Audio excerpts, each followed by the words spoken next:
नमस्ते दोस्तों, आज मैं आपको साधारण ब्याज के सवाल सिखाऊंगा, लेकिन उससे पहले एक बात कहूंगा कि एग्जाम की तैयारी में लगे हुए हो तो रेगुलर हमारे वीडियो देखने के लिए तैयार हो जाओ। पहला वीडियो आएगा सुबह 11 बजे, दूसरा वीडियो आएगा दोपहर के 3 बजे, तीसरा वीडियो आएगा शाम को 7 बजे। ठीक है, रेडी रहना वीडियो देखने के लिए। 3 वीडियो डेली अपलोड होंगे ताकि आपका ग्रुप डी हो, यूपी पुलिस हो, कोई भी एग्जाम हो आपका, और आप उस एग्जाम में पास कर जाएं। चलिए, अब प्रश्न को मैं विदाउट फॉर्मूले सिखाऊंगा आज की वीडियो। विदाउट फॉर्मूला इस्तेमाल नहीं करेंगे आज की वीडियो में। प्रश्न को देखेंगे, धड़ाम से सॉल्व कर देंगे। 1600 रुपए का 8% वार्षिक साधारण ब्याज की दर से 2.5 वर्ष का साधारण ब्याज क्या होगा, हमें बताना 2.5 वर्ष का। अच्छा सवाल है, कोई दिक्कत नहीं किसी को। 1 साल का रेट 8% है तो 2 साल का रेट कितना हो जाएगा, 16%। ठीक है, 16% हो गया 2 साल का। 1 साल का 8 है तो आधे साल का कितना होगा, 4। टोटल रेट हो गया 20%। हो गया कि नहीं? 1 साल का रेट 8 है तो 2.5 साल का हो गया 20%। क्लियर? यहां तक किसी को कोई समस्या नहीं। अब 2.5 साल का रेट हो गया हमारा 20%। हमसे क्या, साधारण ब्याज क्या होगा, 1600 रुपए पर। तो इस 1600 का ना हमको 20% निकालना है। 20% परसेंट का मतलब बटे में 100। 2 जीरो से गए 2 जीरो, 16 दूनी 32 और 1 के जीरो 320। सवाल खत्म हो गया भाई। 320 रुपए आंसर है। साधारण ब्याज क्या होगा, 320 रुपया। हमने क्या बताया, आज हम साधारण ब्याज का फॉर्मूला नहीं बताएंगे, विदाउट फॉर्मूले के ही सवालों को सॉल्व करेंगे। क्लियर हो गया ना? अब देखते हैं आगे। अगला सवाल, किसी धन पर पहले 2 वर्षों की ब्याज दर 3%, अगले 3 वर्षों के लिए दर 4% अगले वर्षों के लिए 5% वार्षिक है। उस धन पर 9 वर्ष का ब्याज 1520 रुपए लिया गया, मूलधन क्या है? अच्छा सवाल।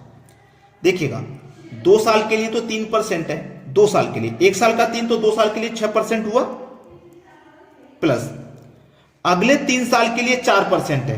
3 साल के लिए 1 साल का 4 तो 3 साल का कितना, 12, प्लस आप समझना, अगले वर्षों के लिए 5% है। टोटल है 9 बरस। 2 बरस यहां पे हो गए, 3 बरस यहां हो गए, कितने बरस हो गए, 5 बरस। तो 9 बरस में से 5 बरस हो गए तो 4 बरस बचे। तो ये जो 5% है ना, ये 4 वर्ष के लिए है, तो 5 चौके 20% हो गया।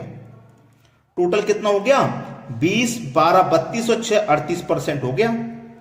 तो हमें क्या करना है, 38% के बराबर है ये सभी। तो ये जो 1520 है ना, इसका हमको 38%, इसका हमको क्या करना है, 38%।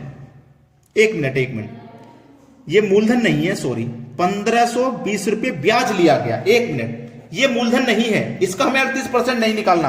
अगर ये मूलधन होते तो इसका 38% निकालते। ये जो 38% है और यहां पे कितना है, 1520। समझना, ये 38% कितने के बराबर है, 1520 के बराबर है। यहां सभी रेट कितने हैं, 38%, और सभी का ब्याज लिया गया है 1520। तो 38% बराबर कितने के है, 1520 के। तो 1% कितना हो जाएगा, 38 से डिवाइड कर दो 1% के लिए। ठीक है, 1% के लिए 38 से डिवाइड कर दो।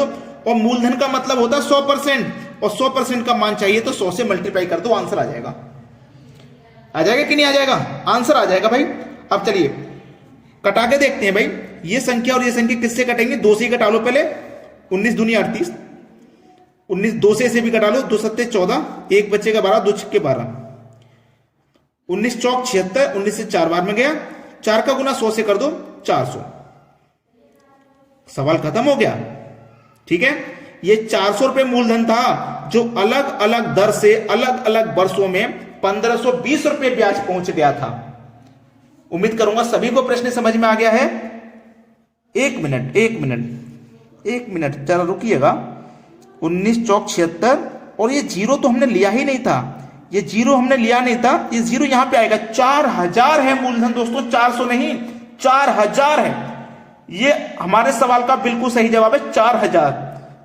बच्चे भी बोल रहे होंगे सर आज बहुत गलतियां कर रहे हो आप, हो जाती है दोस्तों कभी कभी। ठीक है, लेकिन समझ में आ गया। 1 जीरो हमसे रह गया था, 1520 था, ये जीरो यहां आएगा जब काटेंगे तो जीरो इसमें ऐड हो जाएगा, 3 जीरो हो जाएंगे। ठीक है दोस्तों, क्लियर हो गया सभी को सवाल। अब देखते हैं अगला सवाल। अगला सवाल है, अगर दर 5% अधिक होती तो किसी धन का प्रतिवर्ष साधारण ब्याज 135 रुपए अधिक प्राप्त होता है, वह राशि बताइए। बड़ा ही बेहतरीन सवाल है दोस्तों, ये बेहतरीन सवाल। अगर दर 5% अधिक होती तो किसी धन का प्रतिवर्ष साधारण ब्याज 135 रुपए अधिक होता। यानी कि इधर 5% अधिक होगी, इधर 135 रुपए अधिक होगा। तो 5% की वैल्यू 135, 1% कितनी हो जाएगी, 5 से डिवाइड कर दो। हमें चाहिए मूलधन राशि, तो इसका मतलब 100% का मान चाहिए, तो 100 से मल्टीप्लाई कर दीजिए। क्लियर ना? 5 से घटाओ, 5 दूनी 10, 3 बचेगा 35, 5 सत्ते 35, 27 बार में, और 27 का गुना अगर 100 से कर देंगे आप, तो आपको राशि मिल जाएगी 2700। मूलधन मिल जाएगा आपको 2700 रुपए। ये आपके सवाल का हो जाएगा बिल्कुल सही आंसर। क्लियर है सभी को प्रश्न? अब देखते हैं अगला सवाल। अगला सवाल है, अगर समय 5 वर्ष के बदले 7 वर्ष हो तो 8% की दर से किसी धन का साधारण ब्याज 360 रुपए अधिक प्राप्त होता है, तो वह राशि बताइए। अब प्रश्न को थोड़ा ध्यान से समझ लेना कि समय 5 वर्ष के बदले अगर 7 वर्ष होता, 5 के बदले 7 होता, तो कितना परसेंट बढ़ जाते हम? 2 तो ही बढ़ जाते। देखो 5 वर्ष से 7 वर्ष हो जाते तो हम वर्ष कितना अधिक हो जाते? 5 से 7 हो जाते, 2 वर्ष हम अधिक हो जाते। तो ये इधर तो हो गए हम 2 वर्ष अधिक, इधर कितना अधिक हो गया? 360 रुपया अधिक। तो 2 वर्ष में 360 रुपया अधिक हो रहा है ना, तो 2 वर्ष में 360 रुपया मिलेगा, तो एक में कितना मिलेगा? इसका आधा, 180। तो एक का मिलेगा 180। यहां तक बात सभी को समझ में आ गई? अब खूब प्रश्न को ना आप पढ़िए, आसानी से कर लोगे। बोला क्या है? राशि बताइए। मूलधन पूछ रहा है भैया, मूलधन बताना है। तो देखो मूलधन बताना बड़ा ही आसान है। आपके पास अमाउंट कितना है? एक का 180, रेट कितना आपके पास? 8% का, 100 से गुना करना है भाई। राशि के लिए 100% का मान निकालने के लिए 100 से गुना करना है। कटा लीजिए, 8 से कटाएंगे आप, 4 दूनी 8, 4 से कटा दो 25 बार में, 2 से कटा दो 180 को 90 बार में, 25 का गुना 9 से करो तो 225, और एक ये जीरो मतलब 2250। 2250 आपके सवाल का हो जाएगा बिल्कुल सही जवाब। क्लियर है ना सभी को प्रश्न? किसी को कोई समस्या नहीं होनी चाहिए। अब देखते हैं आगे। अगला सवाल, कोई राशि 5 वर्ष के लिए उधार दी जाती है। यदि साधारण ब्याज की दर 3% अधिक होती तो 105 रुपए अधिक प्राप्त होते। इधर तो प्रतिशत अधिक होती 3, तो रुपए 105 रुपए अधिक मिलते। मान लीजिए आपकी जो सैलरी है उसमें 3% की वृद्धि कर दी जाए, तो रुपए में कितनी की वृद्धि हो जाएगी? 105 की। तो 3% 105 के बराबर है ना भाई, 3% 105 के बराबर है, इतना समझ लीजिए। अब उसने क्या कहा है? ये 5 वर्ष के लिए उधार दी गई है, ठीक है? 5 वर्ष के लिए उधार दी गई है। अब 5 वर्ष के लिए उधार दी है, रेट कितना? 3%। तो 1 साल का रेट 3 है, तो 5 वर्ष का लिए कितना हो जाएगा? 3 पंजे 15, ठीक है? 3 पंजे 15, तो 105 बट्टे में 15 गुने 100, ठीक है? अब 15 से 15 छिके 90, 15 सत्ते 105, 7 बार में गया, 7 का गुना 100 से कर दो, आंसर आ गया 700। ये आपके सवाल का हो जाएगा बिल्कुल सही आंसर।